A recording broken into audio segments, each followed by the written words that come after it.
Agora eu já te conto um dos principais destaques desta segunda-feira de manhã sobre o Hamas. Atenção, o grupo palestino Hamas anunciou hoje que vai entregar o governo em Gaza, vai entregar o governo, a gestão de Gaza, como parte do plano de pós-guerra do presidente americano Donald Trump.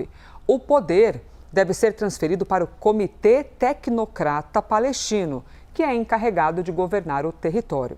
O comunicado não mencionou o desarmamento, que é uma das principais exigências da segunda fase do acordo de cessar-fogo em Gaza, e algo que o grupo se recusou a cumprir até o momento. O Hamas mantém o controle sobre a parte do território que não é ocupada por Israel.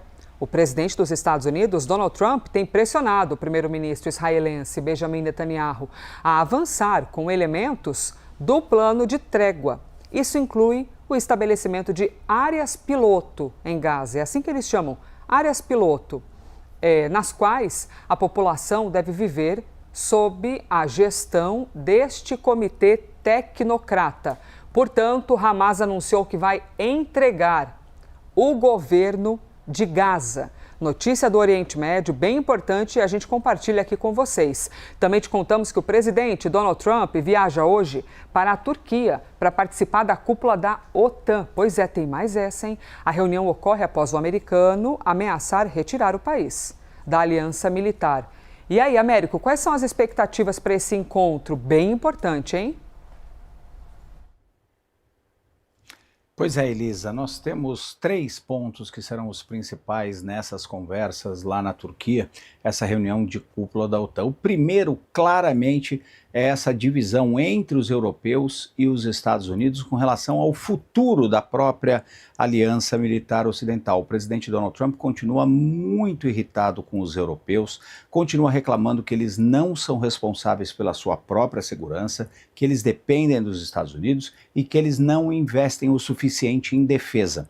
Então, o presidente Donald Trump vai voltar a cobrar os europeus que já estão fazendo planos ali de como eles podem aumentar o investimento na área militar para evitar ali que os Estados Unidos eventualmente cumpram ameaças do presidente Donald Trump de até deixar essa aliança militar ocidental que é tão importante para a Europa. A Europa hoje ainda depende muito dos Estados Unidos para a sua própria segurança, embora muitos países tenham aumentado aí os investimentos na área de defesa. Então nós vamos ter um debate muito forte sobre o futuro da OTAN. Esse é o ponto principal.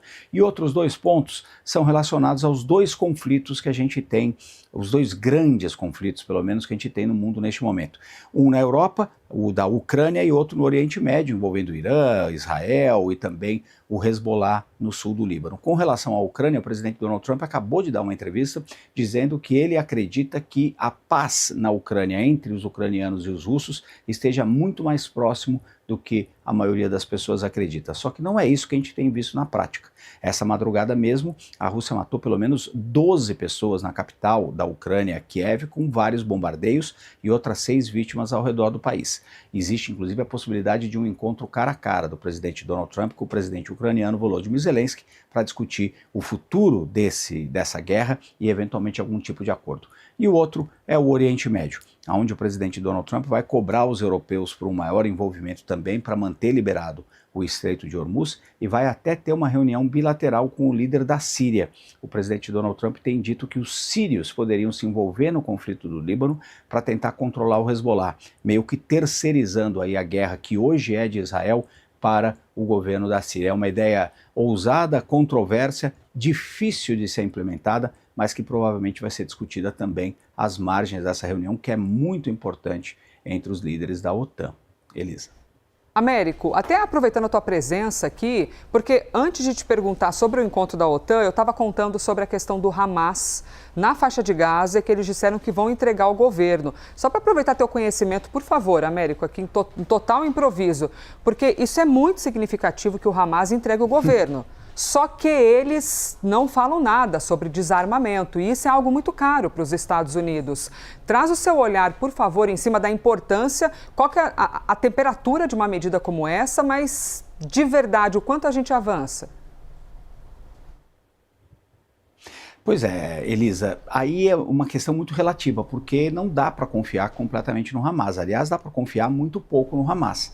Existia como parte do plano de paz que foi fechado entre Israel e o Hamas e que foi basicamente negociado pelo presidente dos Estados Unidos, Donald Trump, uma série de medidas que os dois lados deveriam tomar. Então o Hamas deveria entregar, de fato, o governo da faixa de Gaza para o Comitê Nacional Palestino, que seria um grupo de tecnocratas, de pessoas que não têm ligação política nem com o Hamas, nem com nenhum outro grupo político, e hoje o Hamas anunciou que vai fazer isso. Mas, na prática, o Hamas não vai se desarmar, o Hamas vai continuar tendo o controle da violência ali, das armas dentro do território palestino. É uma tentativa do Hamas de destravar outros pontos, inclusive, do acordo que também não estão sendo respeitados pelo lado israelense. De um lado, o Hamas não se desarma, do outro lado, Israel promete não deixar quase metade do território palestino que está ocupado pelas forças de Israel. Então não existe ali, infelizmente, Elisa, nenhum movimento concreto para consolidar a paz na faixa de Gaza. A gente, pelo contrário, tem visto ataques do Hamas contra militares israelenses e bombardeios quase diários de Israel contra a população da faixa de Gaza. Hoje morreram pelo menos 5 palestinos por um bombardeio israelense. Nós devíamos estar num cessar-fogo total, devíamos estar discutindo a paz, devíamos estar discutindo de fato a criação de um governo palestino na faixa de Gaza que não tivesse associação com o Hamas e também a retirada dos soldados israelenses. Mais importante do que isso, a reconstrução de um território que continua completamente destruído, com as pessoas vivendo basicamente, aquelas que conseguiram, vivendo em acampamentos. Então a situação continua sendo, do ponto de vista humanitário, muito complicada, e esse anúncio do Hamas é importante para eventualmente trazer mais atenção a essa questão e destravar as questões do acordo de paz que não foram fechadas. Mas o Hamas não é um grupo confiável e pode estar fazendo uma promessa que pode ou não ser cumprida. Até por isso, o governo norte-americano disse que vai analisar as ações do Hamas e não as promessas do Hamas. Se eles prosseguirem, abandonarem de fato o governo, vai ser um grande avanço. Mas eu, conhecendo bastante ali dessa situação nos últimos anos, sabendo como o Hamas opera, não tenho, infelizmente, grandes esperanças de que isso vai ser um fator decisivo aí, que de fato a gente tenha paz e reconstrução no território palestino. Elisa. Pois é, uma notícia bem impactante para uma manhã de segunda-feira, né? Haveria de ser para qualquer dia, mas assim, começamos a semana com uma notícia desta magnitude, mas ainda uma incógnita de o que vem daqui para frente. No nosso site, muito obrigada, Américo Martins, nosso analista sênior de assuntos internacionais.